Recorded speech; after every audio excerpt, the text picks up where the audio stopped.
नमस्कार, मैं हूं शम्स ताहिर खान और आप देख रहे हैं वारदात।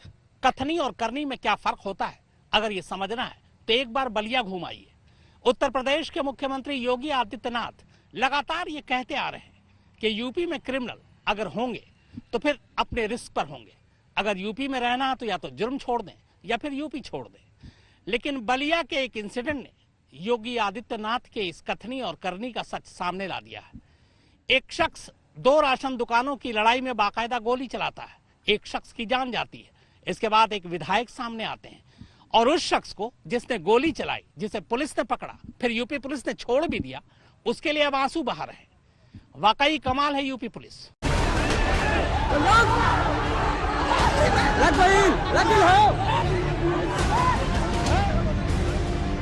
अरे इंस्पेक्टर साहब, क्या बात है भाई, जगजीवन वाले में क्या हुआ है? सबसे पहले ये ऑडियो सुनिए। यादव जी सुनिए, जिस दिन मिल जाएंगे उसी दिन पूछ लेंगे। आप जानते नहीं हमको, ठीक है ना?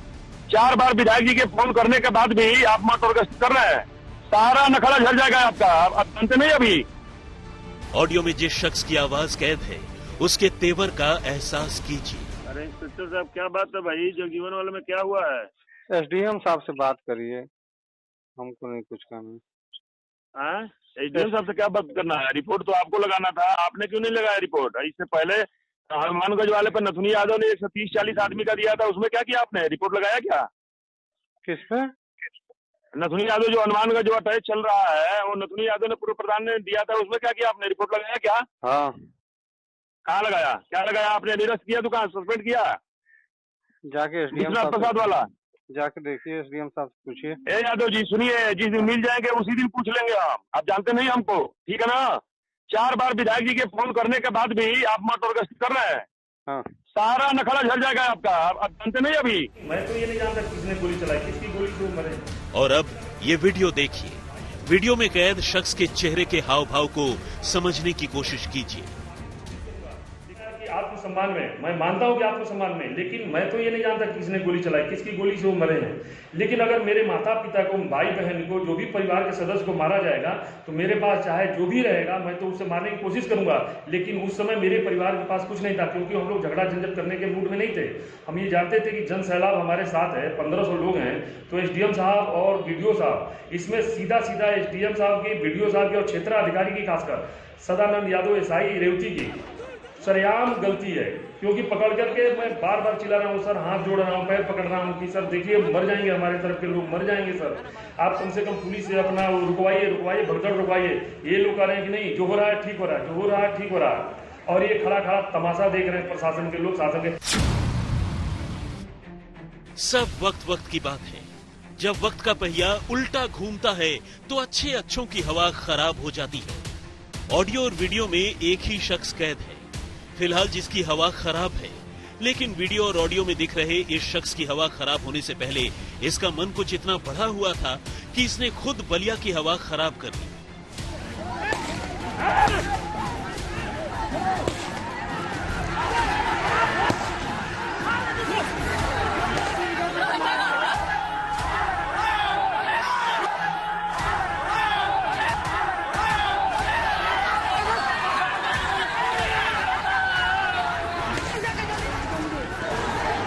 दबंगई और सियासी संरक्षण के एहसास में चूर इस शख्स ने लोगों पर गोलियां बरसाने से भी गुरेज नहीं किया।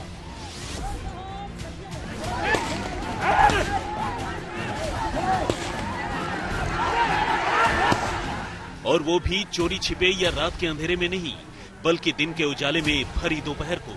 सैकड़ों लोगों, एसडीएम, बीडीओ, सीओ और एसओ जैसे इलाके के आला अफसरों की मौजूदगी में उनकी आंखों के सामने।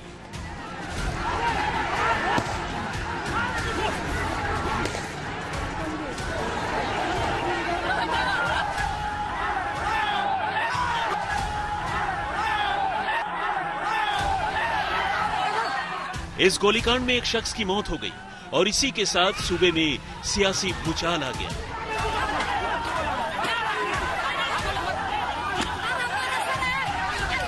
लेकिन अब सवाल यह है कि आखिर बलिया में ये सब कुछ हुआ कैसे? ऐसे दबंग और सिरफिरे शख्स के सिर पर आखिर किसका हाथ है? आखिर उसमें इतनी हिम्मत या फिर यूं कहे कि बुजदिली कहां से आई कि उसने लोगों के सीने पर संगीन तानने से भी गुरेज नहीं किया? और सबसे अहम ये कि अब इस वारदात को कई रोज गुजरने के बावजूद ये शख्स आखिर कहां फरार है? क्यों लाख सरकारी दावों के बावजूद वो पुलिस और कानून के शिकंजे से दूर है? और क्यों प्रशासन सब कुछ गुजर जाने के बाद सिर्फ गुबार ही देख रहा है? तो आज हम आपको इन सारे सवालों का जवाब एक एक कर देंगे।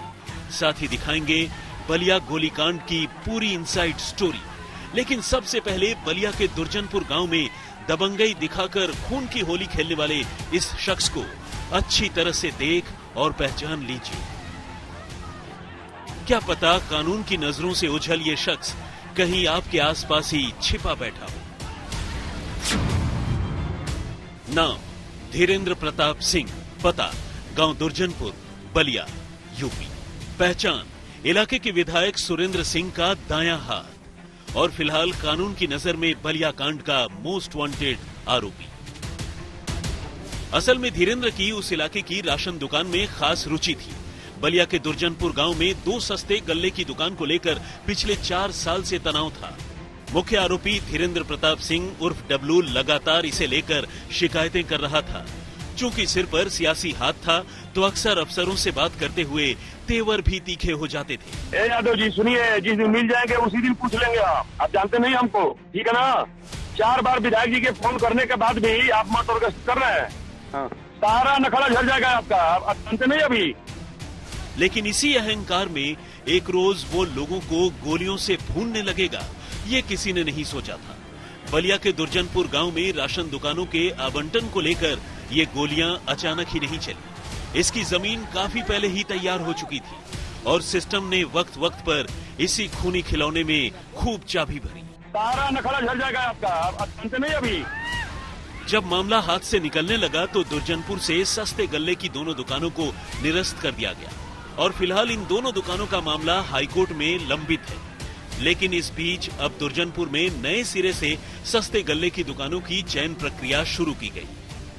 15 अक्टूबर की दोपहर को दुर्जनपुर में इन्हीं नई दुकानों के लिए एसडीएम और सीओ की मौजूदगी में बैठक चल रही थी, जहां ग्राम पंचायत और गांव के सैकड़ों लोग मौजूद थे। इन दुकानों के लिए 4 महिला समूहों ने आवेदन किया था, लेकिन फैसला न होने की वजह से 2 समूहों के बीच वोटिंग की नौबत आ गई। एसडीएम सुरेश कुमार पाल, सीओ चंद्रकेश सिंह और एसओ प्रवीण कुमार सिंह ने व्यवस्था बनाई कि जिसके पास आधार कार्ड या कोई दूसरा पहचान पत्र होगा वही वोट कर पाएगा। एक पक्ष के लोग आधार कार्ड लेकर आए थे, दूसरे पक्ष के लोगों के पास पहचान पत्र नहीं था और बस इसी बात पर बवाल हो गया।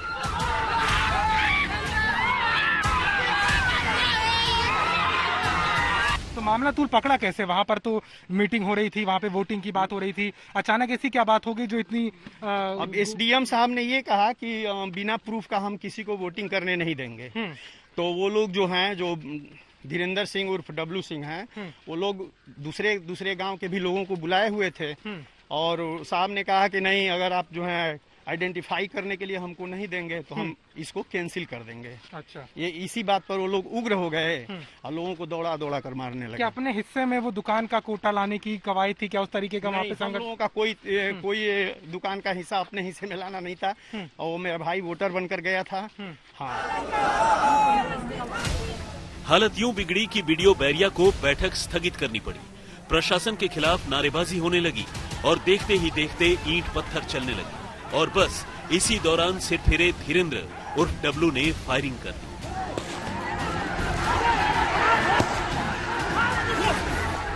दुर्जनपुर के निवासी जयप्रकाश पाल को 4 गोलियां लगी और उसकी जान चली गई। लेकिन बात इससे आगे भी है। भीड़ के बीच अंधाधुंध फायरिंग के फौरन बाद इस मोस्ट वांटेड धीरेंद्र को वहां मौजूद पुलिस वालों ने दबोच लिया था। लेकिन बाहरी यूपी पुलिस, जिसे सबकी आंखों के सामने पकड़ा, जिसे दबोचते हुए वहां मौजूद लोगों ने न सिर्फ देखा बल्कि अपने अपने मोबाइल फोन के कैमरों में कैद भी कर लिया, वो अब फरार हो चुका है। उसके नाम शासन ने 25,000 रुपए के इनाम का ऐलान भी कर दिया है और जब सिस्टम ऐसा हो तो उसकी छीछा लेदर होना लाजमी है। अनिल अकेला के साथ अभिषेक मिश्रा, बलिया, आज तक। जब अपने गुर्गे पर आंच आई तो बलिया के विधायक न सिर्फ जाति का काट खेलने लगे बल्कि गोलीमार और उसके घर वालों के लिए हमदर्दी जताने लगे। फूट फूट कर रोए और यहां तक कहा कि अगर जरूरत पड़ी तो उसे बचाने के लिए वो किसी भी हद तक जा सकते हैं। ये सीधे सीधे उत्तर प्रदेश की सरकार को एक चुनौती है।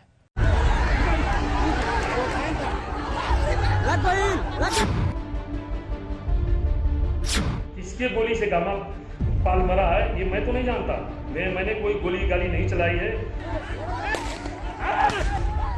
तो अखिलेश, तुमको यादव प्रिय है तो हमको भी अपना प्रिय है, हम सबको प्रिय है। इसकी जरूरत होगा तो कुछ भी तिलांजलि दी जा सकती है।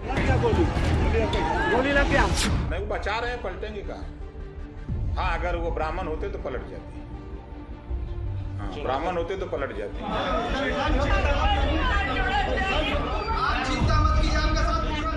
सीने में जब भावनाओं का ज्वार उमड़ता है तो आंसू निकल ही आते हैं, लेकिन आंसू जब मरने वाले के लिए नहीं बल्कि मारने वाले के लिए निकले तो फिर उस आंसू पर बवाल होना लाजमी है।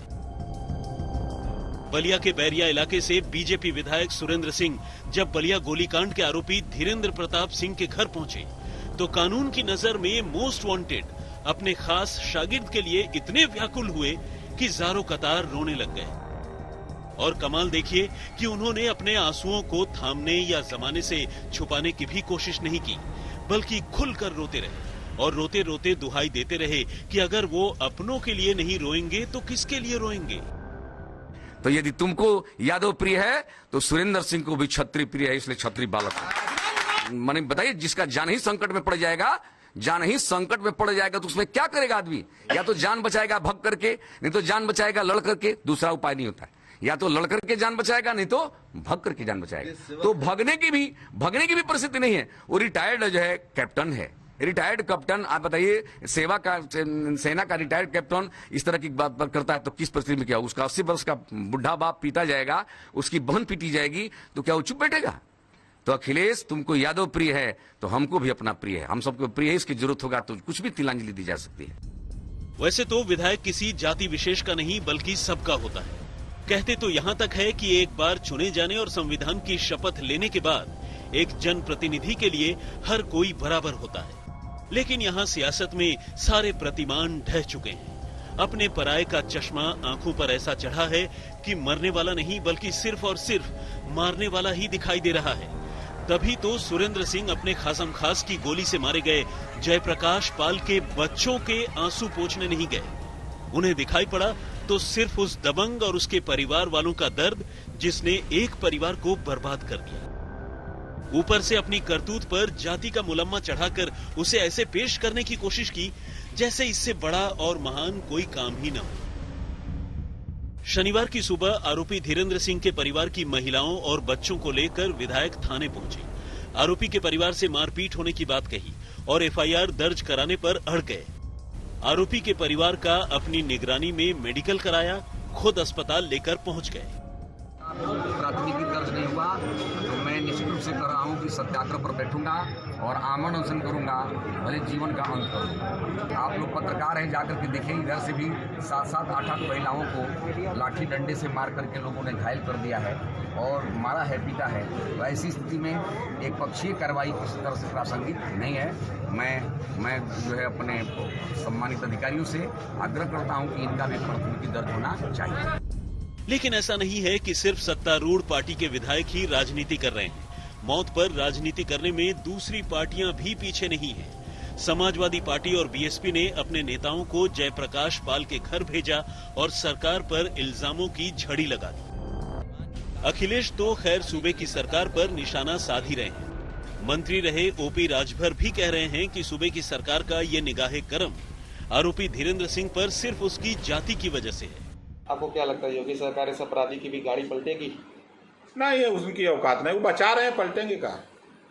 हाँ, अगर वो ब्राह्मण होते तो पलट जाती। हाँ, ब्राह्मण होते तो पलट जाती। खैर, सियासत कभी मौका नहीं देखती, ये तो बस करना होता है, हो जाना होता है। और इस देश में मौत और लाशों पर सियासत सालों से होती रही है। बलिया से अभिषेक मिश्रा के साथ कुमार अभिषेक, लखनऊ, आज तक। उत्तर प्रदेश पुलिस की एक हकीकत है, जब भी उत्तर प्रदेश में कोई जुर्म होता है तो एक चीज जरूर होता है, तमाम पुलिस वालों पर जो इस जुर्म के लिए जिम्मेदार होते हैं उन पर सीधे घास गिराई जाती है। बलिया में भी यही हुआ। जिस गोलीमार ने गोली चलाई उसे पुलिस ने पकड़ा तो, लेकिन फिर छोड़ दिया। इसके बाद उत्तर प्रदेश सरकार ने उन तमाम पुलिस वालों पर गाज गिराई। पर सवाल यह है कि इस गाज गिराने से क्या सब कुछ ढक या छुप जाता है?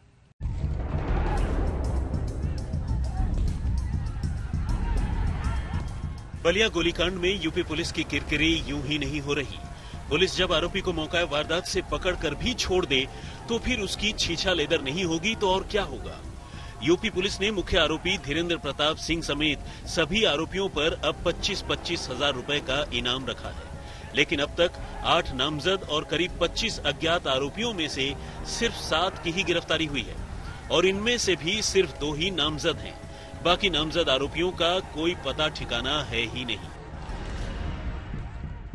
आप खुद ही देखिए, पुलिस ने मौका वारदात पर कैसे आरोपी को दबोच रखा है। ये वही मोस्ट वांटेड है, धीरेन्द्र प्रताप सिंह।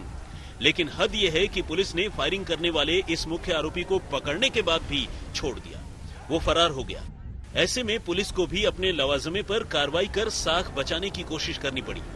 पुलिस ने एडीजी के फरमान के बाद 3 सब इंस्पेक्टर, 5 कांस्टेबल, 2 महिला कांस्टेबल को निलंबित कर दिया।